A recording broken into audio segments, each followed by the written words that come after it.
Hey guys, welcome back to my channel, Randee Saves, and this is going to be a very unusual video for me in English because normally I do this type of let's talk videos in Spanish, but I did this topic in Spanish a couple of months ago, but since there has been things that surfaced in the last couple of days in the coupon community, in the English coupon community, I wanted to make my this video in English to express my opinions. My opinions have not changed. And just a disclaimer before I start is that it's my opinion. It doesn't mean that it's the correct one. It doesn't mean that it's the wrong one. It's just my opinion, the way I see things, the way I feel about things. And everybody's entitled to have a different opinion or the same opinion. It doesn't really matter because to each his own, right? And thankfully, we live in a country where we can express our opinion without fear of retaliation for the most part, right? So in terms of, I'm going to talk about glitches, purchasing coupons, using more than one coupon, because that's what I talked about in my first video, in my Spanish video. So I wanted you guys to know my opinion on all those topics. So let's talk about glitch, which is the most controversial one at this moment. Why? I don't know. But when it comes to glitches, if you don't know what glitch is, it's a price error, a promotion error that stores have or websites have. Now, I do believe that the majority of the glitches are done on purpose or are not really glitches, are just called glitches to be able to drive customers to either their store or the website. And I'm sorry, I'm dealing with a cold, so you're gonna have to excuse me. So that is my personal opinion when it comes to glitches. Now, there are some glitches that are really, price errors or problems with their system that cause either a price error or a double promotion or something like that. Now, personally speaking, I don't do run deals. Like if somebody posts like, run to this store, there's candy for 2 cents or something like that. I don't do run deals, mainly because I have a daughter and I'm pregnant and I'm not going to put her through that. Secondly, because by the time I get to a store, the glitch might be over and I don't want to waste gas on that. But do I criticize people that do? No. Why? Why would I do that? Like, why would I criticize somebody that's trying to save money?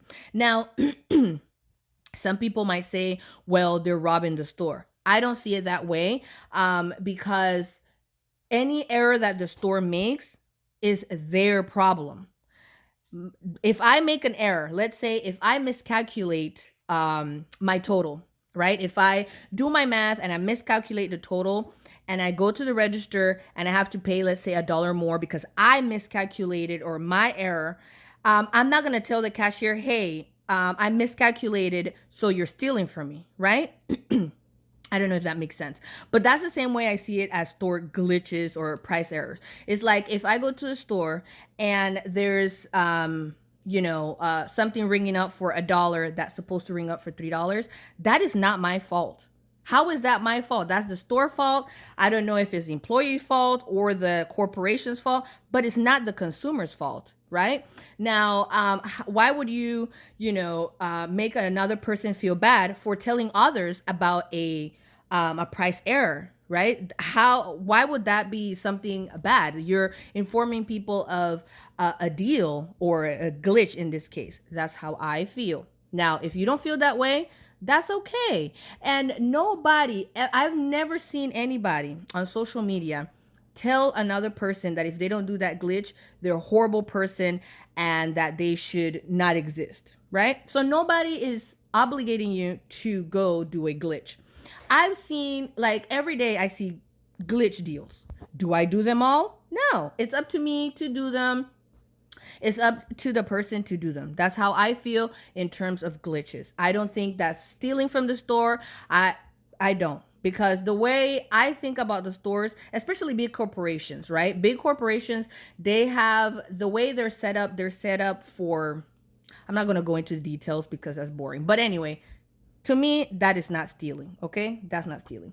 Now, the other topic that is very controversial in the coupon community is using more than one coupon when the coupon says limit of one. Now, the only thing that I worry about is the store getting reimbursed for the coupon that I use. That's me personally. My understanding is that if you use two coupons that says a limit of one, the store still gets reimbursed.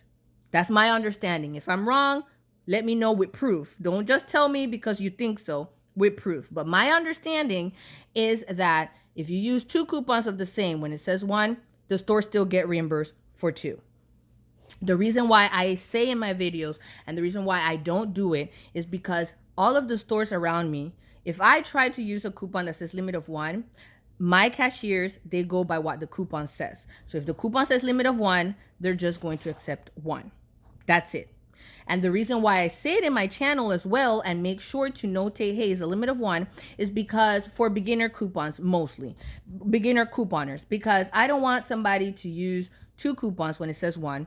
Then the cashier abides by what the coupon says, and then the person gets discouraged and stops saving money just because I told them that they can use 2. Okay, that's the reason why. If you want to use 2 of the same coupons and the deal works out for you, that's fine. Now, if I ever find out that if I use 2 coupons when it says limit of 1 and the store just get reimbursed for 1, then that's a different situation, in my opinion, once again. But if you want to use 2, go for it. I don't think it's bad because, personally speaking, I think that the manufacturer puts the limit to be able to make sure that, people don't overuse it or don't use more than 1 because they just want people to use 1 per customer. That's just the rules of the manufacturer, right? What's the other topic? Oh, purchasing inserts.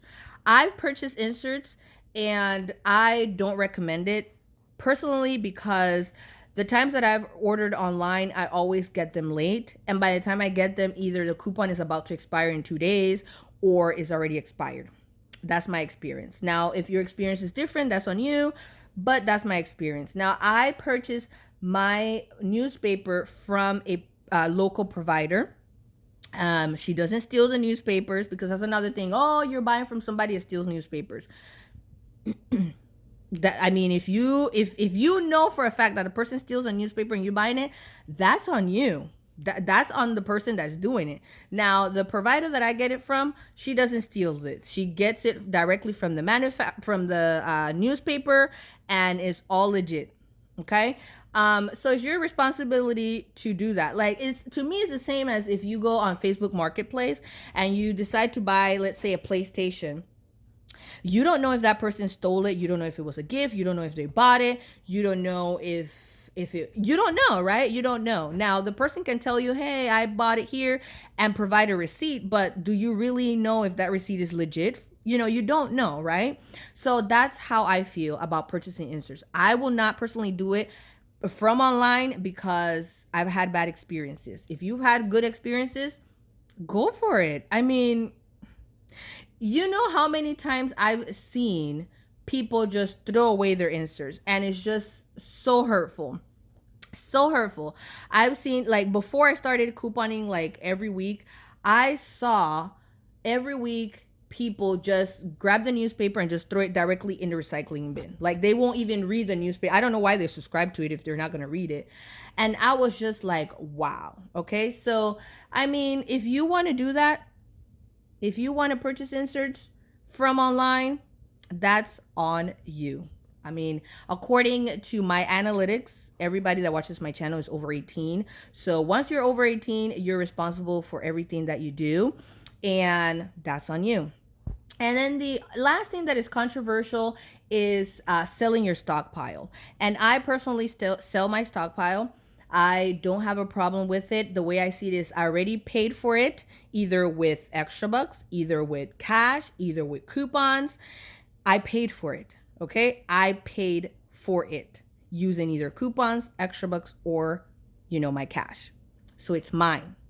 So whatever I do with a product that I purchased, and I paid taxes on it as well. Remember, most states, you still have to pay taxes pre-coupons, right? So I already paid the taxes on those products. So it's mine. So I can do with my things whatever I want. That's how I see it. Now, if you see it differently, that's okay. You don't have to sell your stockpile. I do. Not all the time, but I do sell my stockpile. So, I don't have a problem with that. It's the same thing if let's say you purchase a dress, you use the dress a couple of times, you want to sell it. What? Is that wrong? What if you went to Macy's, bought a prom dress, and I don't know why I'm using prom dress. Let's say you purchase a wedding dress or a dress for a wedding, right? And you use a 15% discount and a 20% discount, and it was really cheap, right? Let's say it was worth $200, and after the discounts you paid $20. What happens if from the time that you purchase the dress to the time that is the wedding, you don't like the dress anymore, the dress doesn't fit, you found a better dress, and the dress is just there? What are you gonna do? You're gonna keep it there? You can give it away, yeah, but you can also sell it. And if you sell it for, I don't know, $50, is that bad because you paid $20 after the discounts, but it's worth $200? Is that really bad? In my opinion, it isn't. Okay, that's the same way that I see selling your stockpile. And I know some people that's how they make their living. Okay, and I know some people don't want to coupon. They prefer to buy from people that coupon because they still get the savings, but without the hassle of going to the store and using coupons. You see what I mean? So everybody benefits in that aspect. So that's how I feel about it. So these are the most controversial topics in terms of couponing that have risen in the last months. And I'm pretty sure it has been probably a topic of discussion for a long time. I just haven't paid attention. But I just wanted to give you my opinion. Once again, everything that I said here is just my personal opinion. If you have a different opinion, that's fine, and you can share it as long as you're not being mean about it. You can say, hey, I don't agree with selling stockpile because I think that's unethical. You can leave that comment. But if you're gonna say, I don't think that selling stockpile is bad because people that sell stockpile are idiots and stupid, then that's wrong. You know, you don't name call people because they have a different opinion than you. And with that being said, I hope you enjoyed this video. Please leave your comments below how you feel about these controversial topics in the coupon community, and just be nice about it. If you have a different opinion than most people, just be nice about it. You don't have to name call. You don't have to say that people are stupid, that people are dumb, that people are this and that. You just have to say, hey, I don't agree with this, and this is why. Or you can just say, I don't agree with this without an explanation. But it will be best to give an explanation, because giving a different point of view is very good. You know, sometimes I've heard different opinions and it makes me go like, that's very, you know, I can understand why you feel that way. But if you just say like, hey, I think is wrong and people that do it are stupid without giving, you know, a reasoning or anything behind it, then it kind of comes across really mean and rude. But that's it, guys. Please remember to like, share, and subscribe, and I'll see you next time.